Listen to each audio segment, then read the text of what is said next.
How is it going, guys? And welcome to my October marathon thing. Yeah. Today I'll be reviewing a movie for you guys, and this film is the one and only Goosebumps, which is directed by Rob Letterman,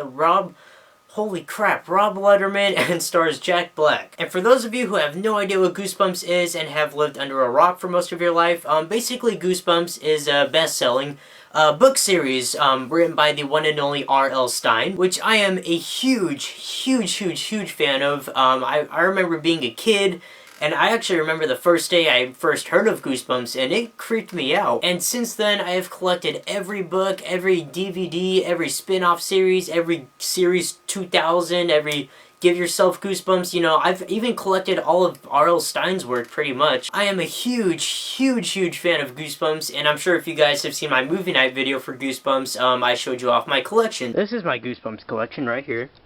I own every single book. I believe these are all in order. I own every single book besides the last one, which is Monster Blood 4. And then I have a couple of, you know, the other series, like Series 2000, and I have the Do-It-Yourself, what's it called? Give Yourself Goosebumps, and then I have the Goosebumps Horrorland, and I have some of them. I have some of R.L. Stine's Fear Street. You can't really see. Do you have light? Here we go. Yeah, and then I have some of R.L. Stine's Fear Streets right there. There's some of the more Give Yourself Goosebumps right there. This is my Goosebumps DVD collection, and here's some of like the anthology books, and then here's his mostly ghostly series, and then 30 Tales to Give You Goosebumps, which are a bunch of short stories. And these are really cool. These are called Goosebumps Graphics. They're like comic book editions of the books, and they're all different from different artists too, so they're like different designs, so which is cool. And yeah, it's my Goosebumps collection. So yeah, I guess you could say I'm a pretty big fan. So yeah, there you go. I saw this film the day before it came out at an early premiere in 3D, and I gotta say, I watched actually a lot I need to calm down a little bit. I actually watched some of the people's reviews, and I've actually heard a lot of them say that, you know, I thought this movie was gonna be bad. And honestly, you know, from the start, I didn't think the film looked bad at all. I really liked the trailer, and I thought it was a good idea, honestly. And as a huge lifelong Goosebumps fan, I gotta say, I really like this movie. It's not flawless, and it's not perfect, but it's definitely, like, it's really good. I liked it. I do think, however, this movie is more for the fans, because if you have no idea what Goosebumps is, or if you are familiar with Goosebumps but just haven't read, you know, any of the books, then you probably are not gonna like this movie. This film is definitely more focused on, like, you know, the diehard fans of Goosebumps, you know, the kids. I said that backwards. The people who have been reading the book series since they were kids. But yeah, if you are a diehard Goosebumps fan like me, chances are you like the movie just as much as I did. However, as I mentioned, the movie is not perfect. I did not go into it expecting it to be perfect, but I was let down at a couple of things about this about this film. Basically, the plot to this film follows a young teenage boy who's moving into a new house with his mother, and their next door neighbor is the one and only R.L. Stine, who has a daughter who the boy has a crush on. So this dude is R.L. Stine's next door neighbor, and of course R.L. Stine keeps, you know, like a whole shelf of just all the books he has written. And basically how the movie goes is that if you open up the book, the creature from that book comes to life. And before you know it, you have all these Goosebumps monsters, you know, rampaging the streets, and it's honestly really fun. A lot more fun than I thought it would be, actually. Like, I was really happy how this film turned out. We haven't had a good kids movie like this in a while. So yeah, I was happy to see that it somewhat lived up to my expectations. But I did have a couple of problems with this movie, but they're not major problems. They're pretty minor, but there is some things that did bother me about this movie. One of those One of those problems is how they introduced the monsters.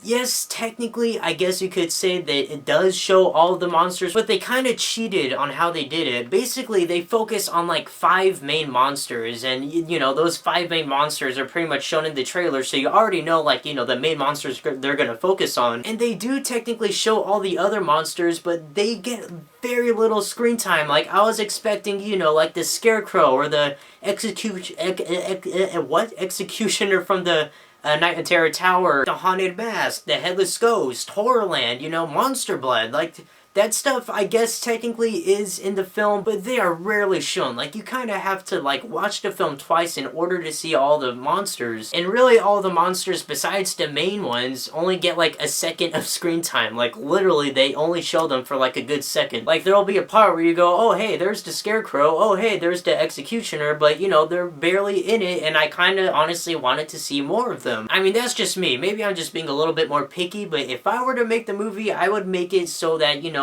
most of the monsters get, you know, an equal amount of screen time. I absolutely love, however, how they use Slappy in this film. I'm not going to give away any spoilers, but if you guys are a huge fan of Slappy, chances are you're gonna be very satisfied with this film. Because let's just say Slappy is pretty much the main villain in this movie, and he's like, you know, the main character that they focus on, which is really good because, you know, Slappy, of course, is the most popular Goosebumps book probably ever. And another thing that I didn't quite understand about this film was that they kind of used monsters that weren't even in Goosebumps books, really. Like, I might just not be remembering stuff, but I swear to God there was no Goosebumps book about a haunted car, or a Goosebumps book about, like, zombies, or a Goosebumps book about, you know, aliens that freeze people. But again, but what? And I honestly thought they were just there just, you know, so it could look like there's more monsters, but I think that instead of, you know, choosing those monsters that I don't believe were in the Goosebumps books, they should have instead chose the Goosebumps monsters, you know? They should have, you know, focused more on that, but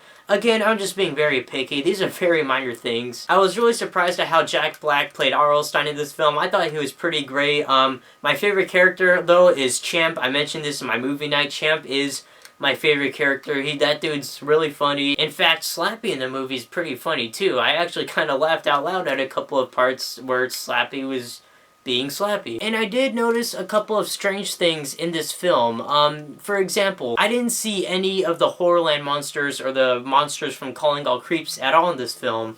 However, there was a part where a girl goes to a police station and she says, "Calling all cops," and you know, I kind of figured, you know, hey, that sounds a lot like Calling All Creeps. Maybe they're, you know, it's like a little, what do you call it? A little Easter egg to that book, since they didn't show any of the monsters in the movie, I believe. And there's a scene in, like, with an abandoned funland, as they called it, which I honestly thought was going to turn into, like, a Horrorland type thing, but they never did that. So I think that funland, you know, is kind of an Easter egg for Horrorland, because they didn't show any Horrorland stuff in this film. I don't know, I just kind of noticed a lot of that stuff in this movie. Maybe I'm looking, you know, too deep into it, but I think that they kind of referenced a lot of that stuff since they didn't, you know, have enough room to put all that in the movie. But yeah, again, I'm just nitpicking stuff. I'm just kind of going off on, you know, all my thoughts on the movie. And yeah, overall, I'm pretty satisfied. I had a great time watching this movie, honestly. And what makes it so great is that it's literally a movie for everyone. You know, it's a movie for kids because it's a kids movie, and it's a movie for adults as well because adults grew up reading the Goosebumps book. So, you know, it's like a win-win for everybody. But yeah, guys, overall, I really liked the Goosebumps film, and despite a couple of minor things, I was pretty satisfied with it, and I'm gonna go ahead and give this film a 4 out of 5. This is definitely a movie I could see myself watching every Halloween from now on, and I'm probably gonna do that, honestly, because this film just has like a very adventurous Halloween feel to it. I don't know what it is, but I really, really like it. So yeah, guys, check out Goosebumps if you haven't yet, especially if you're a fan of the books. I highly recommend you guys check out this movie. And yeah, that is about it for this review. Thank you guys so much for watching. I'm Jacob Palacio, and I will see you guys later.